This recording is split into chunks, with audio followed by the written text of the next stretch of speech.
Muy bien, vamos a continuar con el tema fármacos para trastornos de la hemostasia. En este caso vamos a hablar un poco acerca de los anticoagulantes.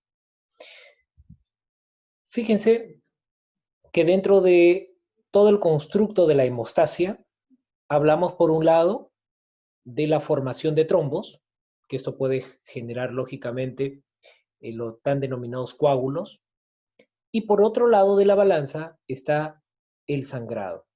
La hemostasia trata de mantener equilibrio, ni origen de trombos o coágulos, ni tampoco un exceso de sangrado. La clase y la presente conferencia está involucrando en este caso el uso de anticoagulantes para ser utilizados en la formación de trombos. Fíjense, enfermedades como la trombosis venosa profunda. Aquí, por ejemplo, estamos observando, ¿sí? Aquí es las características normales del flujo de sangre. Aquí en la DVT, la trombosis venosa profunda, ya estamos observando formación de coágulos. Este es un problema muy álgido y muy frecuente en nuestro país. El problema del stroke, también observamos formación de trombos o coágulos también, y esto es un problema, esto puede generar una isquemia a nivel cerebral, y es muy peligrosa también. Y a nivel pulmonar, el tan denominado tromboembolismo pulmonar, que también es muy crítico cuando se genera. Por otro lado, hablamos también de coágulos a nivel sanguíneo, a nivel arterial, específicamente a nivel de extremidades inferiores en las piernas, también formación de trombo. Con todo ello podríamos observar de que estos problemas cada vez se están volviendo cada vez más prevalentes.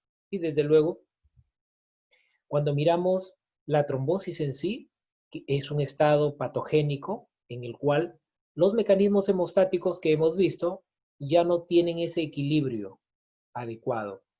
Es decir, hay mayor formación de coágulos, ¿sí? Mayor formación de, en este caso, trombosis, en fibrilación atrial, trombosis venosa profunda, a nivel de tromboembolismo pulmonar y a nivel de infarto de miocardio. Y las consideraciones en el organismo del sangrado, en este caso, están menos sospechados, es decir, el grado de formación de trombosis supera al sangrado. Entonces, ¿qué es lo que tenemos allí que hacer? Observar un poco, en primer lugar, los mecanismos de la hemostasia para luego sugerir cuál es el tratamiento más idóneo.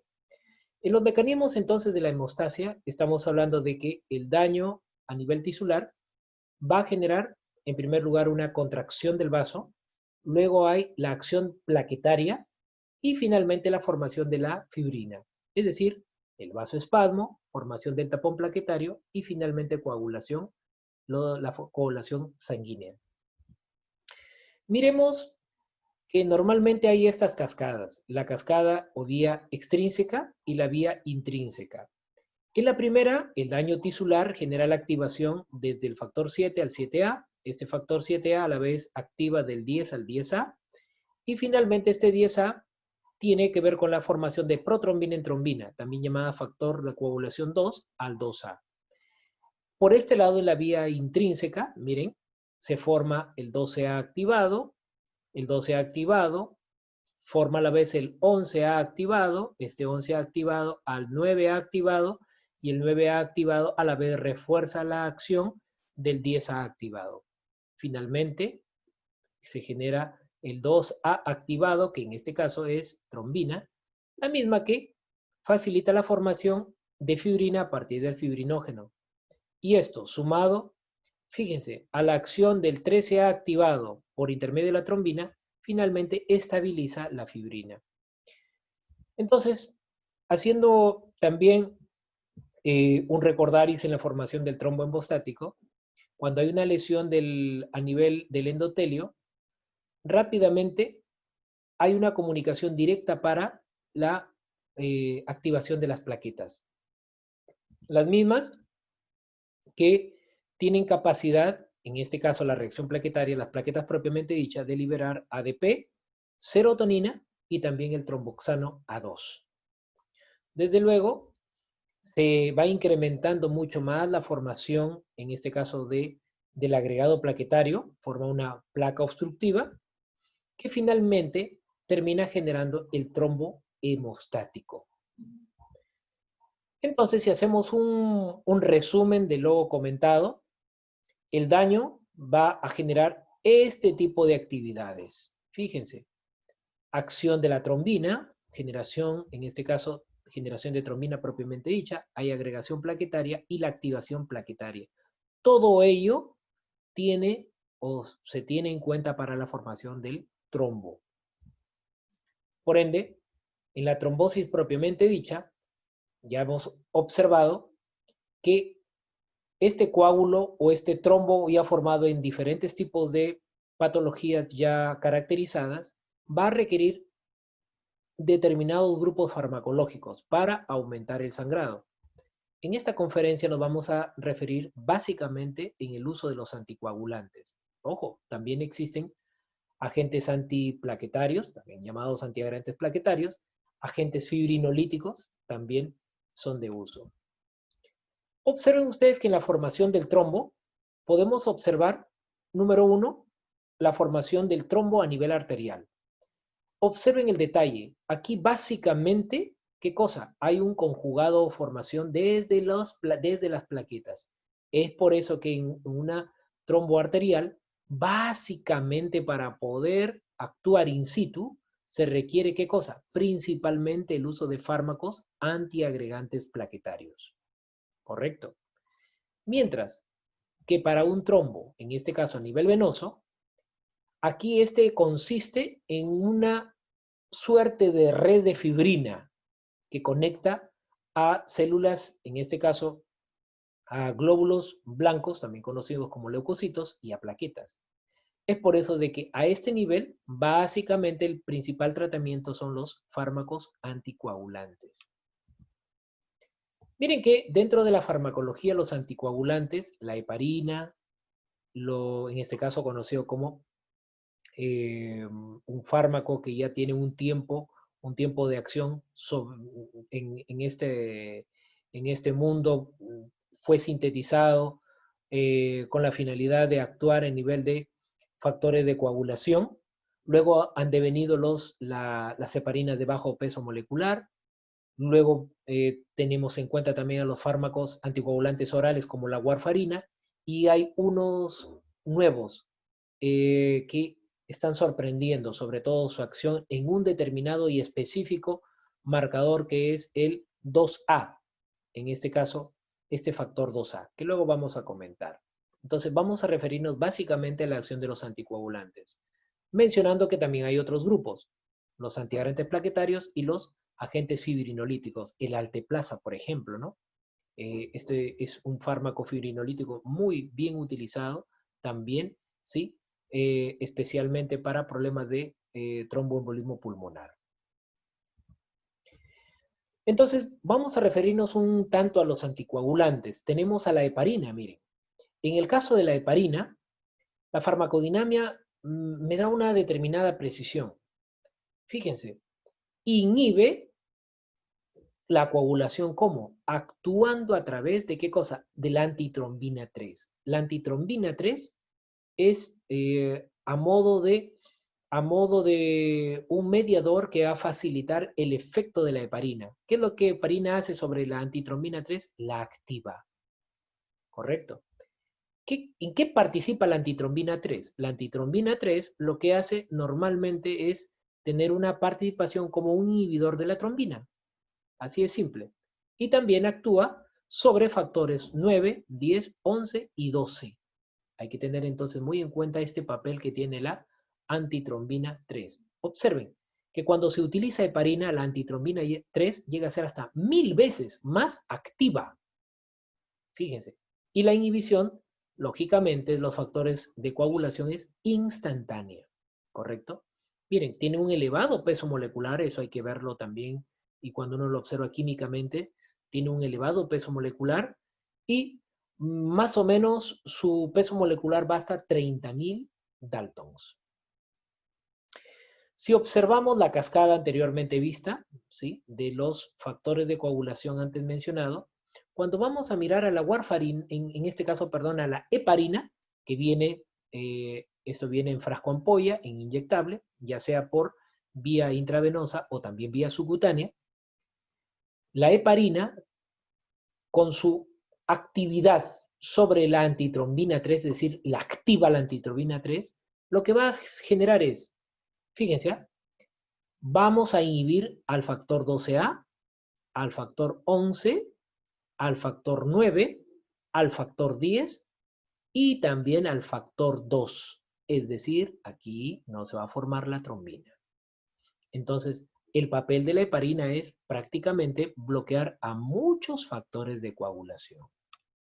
Y de ahí su actividad anticoagulante. Tenemos también el papel de las heparinas de bajo peso molecular. Estas se sintetizaron después de la molécula madre heparina. ¿Y qué significado se le da? Básicamente, si nos referimos a estas heparinas de bajo peso molecular, son más consistentes en actividad. Por ejemplo, la enoxaparina, esta no solamente va por la vía de la antitrombina 3, sino también, ojo, inactiva al factor 10A. También inactiva el factor 10A, ¿correcto? Y hay que mencionar que su vía de administración es la vía subcutánea. Recuerden, tanto las heparinas de heparina madre y las heparinas de bajo peso molecular son de un inicio de acción rápido, inmediato. Observemos en la cascada. Básicamente las heparinas de bajo peso molecular que vienen también en inyectable, básicamente vía subcutánea, tienden una actividad básicamente ¿en dónde? En el factor 10A, ¿correcto? Es ahí en donde tiene su papel mucho más específico.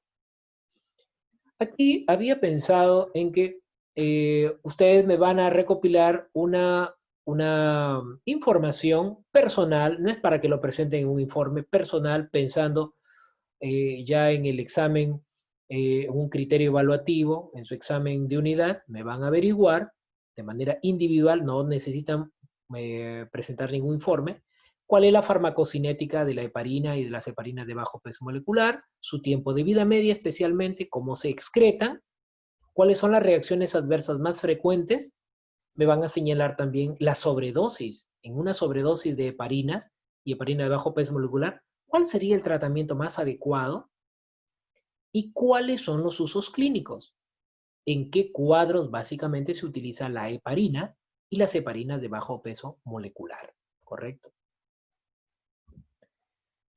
Seguimos observando el papel ahora sí de fármacos como la warfarina. También es un anticoagulante, pero a diferencia de las heparina y la heparina de bajo peso molecular, la warfarina es un fármaco que viene vía oral, ¿correcto? Y este fármaco que viene vía oral, básicamente pues tiene una acción, mire, observamos en el factor, sobre el factor 7, sobre el factor 9, sobre el factor 10 y también sobre el factor, en este caso, 2. En este caso para la formación de la trombina. Observar que no solamente tiene una acción a nivel de los factores de coagulación, sino también se centra de una manera mucho más importante sobre la síntesis de la vitamina K. Observemos aquí que la vitamina K, para poder ser activa, tiene que reducirse, ¿correcto? A través de una serie de elementos. Por ejemplo, la presencia de una carboxilasa, ¿sí?, de vitamina K, CO2 y oxígeno. ¿Qué es lo que hace la warfarina? Bloquea la formación de esta vitamina K reducida, de tal manera que la vitamina K ya no va a tener un papel preponderante cuando la warfarina actúa. Y de esa manera la warfarina pues tiene su efecto anticoagulante. Observemos que la farmacocinética de la warfarina, fíjense, básicamente su absorción es rápida, ¿sí? Logra niveles en sangre entre 0,5 a 4 horas, Esto es muy importante y sobre todo lo resalto. Se une en un 99% a nivel de plasma. Es decir, estamos hablando a nivel de proteínas plasmáticas, la albúmina, 99%. Esto lógicamente hace muy susceptible para que pueda generar desplazamiento de otras moléculas químicas cuando es que se requiera el uso de warfarina. Entonces, como fármaco de estrecho margen terapéutico, hay que tener muy en cuenta este papel de 99% de unión a la albúmina. En el metabolismo también estamos observando algunas situaciones. Por ejemplo, se metaboliza por CYP2C9, por CYP2C19 y 3A4.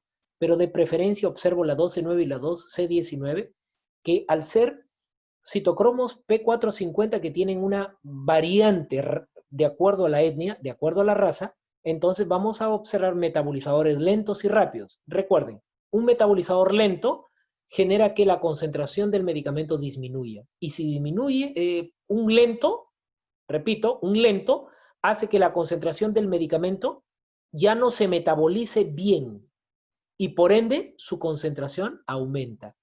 Mientras que un metabolismo rápido hace que la concentración del fármaco disminuya y de esta manera lo que va a generar es, ¿qué cosa? Al disminuir la concentración, disminuye la eficacia del medicamento. Repito nuevamente, metabolizador lento aumenta la cantidad del fármaco en sangre, por ende es tóxico. Un metabolizador rápido disminuye la concentración del fármaco en sangre y de esta manera pierde su eficacia. Esos vínculos hay que tenerlos muy bien en cuenta cuando se toque, en este caso del metabolismo de warfarina, por CYP2C9 y CYP2C19. Básicamente esa es una manera de observar el trabajo farmacocinético preponderante de la warfarina. Los usos clínicos de la warfarina se utilizan en trombosis venosa profunda. Observemos aquí. Es una manera muy difícil diríamos, de poder hacer un diagnóstico fino. Aún así, el ecodoppler ayuda muchísimo para generar un diagnóstico adecuado.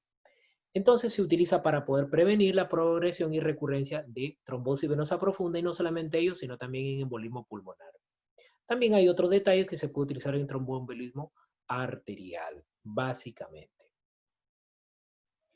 En este caso, la warfarina, cuando observamos el papel que ésta tiene, hay que siempre tener en cuenta el tiempo de protrombina.